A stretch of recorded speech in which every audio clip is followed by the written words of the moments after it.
Hello everyone, welcome to another video. এটা একটা 1.5 পাউন্ডের চকলেট কেকের অর্ডার ছিল। কাস্টমার কিন্তু আমাকে নিজেই ছবিটা পাঠিয়েছিলেন যে কেকটা কেমন বানাতে হবে। বাট তার একটাই ডিমান্ড ছিল যে কেকটা যেন বেশি মিষ্টি না হয়। তাই তোমরা দেখতেই পাচ্ছ আমি কিন্তু কেকের ক্রিমে কোনো রকম গানাশ বা সোকিং করার জন্য কোনো গানাশ অ্যাড করিনি। আমি কিন্তু নর্মাল সুগার সিরাপ দিয়ে সোক করেছি।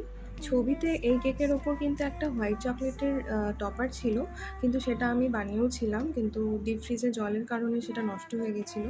আমি স্ক্রিনে রেফারেন্স পিকটা অ্যাড করে দেবো যেটা কাস্টমার দিয়েছিলেন। তোমরা কমেন্ট করে জানিও যে আমি কতটা সিমিলার বানাতে পেরেছি।